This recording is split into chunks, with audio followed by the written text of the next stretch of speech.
Di dalam sebuah hadis yang diriwayatkan daripada Abu Hurairah radhiyallahu anhu, Rasulullah sallallahu alaihi wasallam bersama sahabatnya pergi ke kawasan perkuburan Baqi' lalu bersabda, "Sejahtera ke atas kamu penghuni negeri orang beriman. Sesungguhnya kami dengan kehendak Allah akan menyusuli kamu. Amat ingin pada hatiku seandainya dapat melihat saudara kita." Lalu sahabat radhiyallahu anhu bertanya, "Apakah kami ini bukan saudaramu, wahai Rasulullah?" Baginda menjawab, "Kamu semua ialah sahabatku, sedangkan saudara kita ialah orang mukmin yang belum muncul, yakni yang beriman tanpa pernah melihat Rasulullah sallallahu alaihi wasallam." Di dalam riwayat yang lain, Abdullah bin Abbas menceritakan pada suatu hari selepas solat subuh berjemaah, Rasulullah sallallahu alaihi wasallam duduk sambil menghadap sahabatnya. Kemudian baginda bertanya, "Wahai seluruh manusia, siapakah makhluk Allah yang beriman paling mengagumkan?" Sahabat menjawab, "Sudah tentu malaikat, wahai Rasulullah." Rasulullah sallallahu alaihi wasallam membalas balik jawapan itu dengan menegaskan, bagaimana mungkin malaikat tidak beriman, sedangkan mereka adalah pelaksana perintah Allah. Kemudian muncul jawapan lain daripada sahabatnya, "Jika demikian, sudah pasti makhluk itu adalah para nabi, wahai Rasulullah." Sekali lagi Rasulullah sallallahu alaihi wasallam bersabda, "Bagaimana mungkin para nabi tidak beriman, sedangkan wahyu dari langit turun kepada mereka?" Sahabat lain pula menjawab, "Kalau begitu, makhluk Allah yang beriman paling mengagumkan adalah sahabat Tuhan, wahai Rasulullah."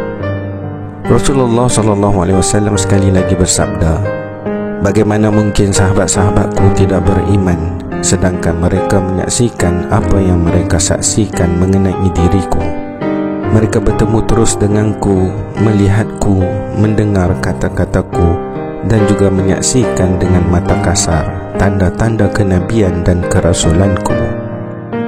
Selepas itu baginda terdiam sejenak. Kemudian dengan perlahan dan tegas baginda memberitahu sahabatnya, "Demi Allah, yang paling mengagumkan imannya adalah kaum yang datang sesudah kamu.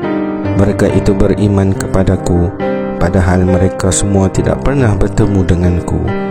Mereka membenarkan diriku tanpa pernah menyaksikan diriku. Mereka menemui tulisan dan beriman kepadaku. Mereka mengamalkan apa-apa yang ada dalam tulisan itu. Mereka membelaku seperti kamu membelaku. Demi Allah, aku sangat ingin berjumpa dengan para kekasihku itu."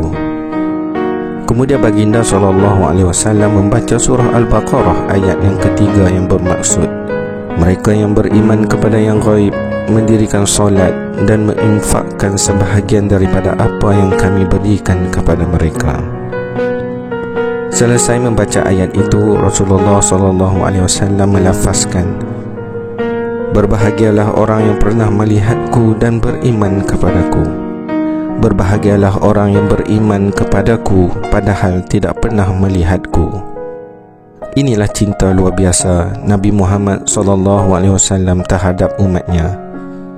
Kisah Rasulullah SAW sewaktu bersama sahabatnya itu menggambarkan betapa Rasulullah SAW amat mengagumi umatnya yang terkemudian, yang tidak pernah sekalipun menatap wajahnya.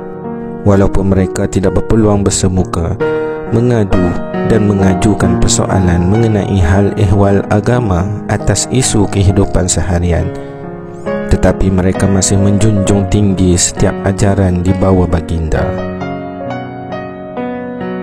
Adakah kita tergolong orang-orang yang dirindukan Rasulullah? Sudahkah kita mencintai Rasulullah? Pernahkah kita menangis kerana rindukan Rasulullah? Marilah sama-sama kita lahirkan rasa cinta kepada Rasulullah dengan menghidupkan sunnahnya, banyakkan bersalawat kepadanya. Mudah-mudahan kita tergolong dalam orang yang dirindukan Rasulullah.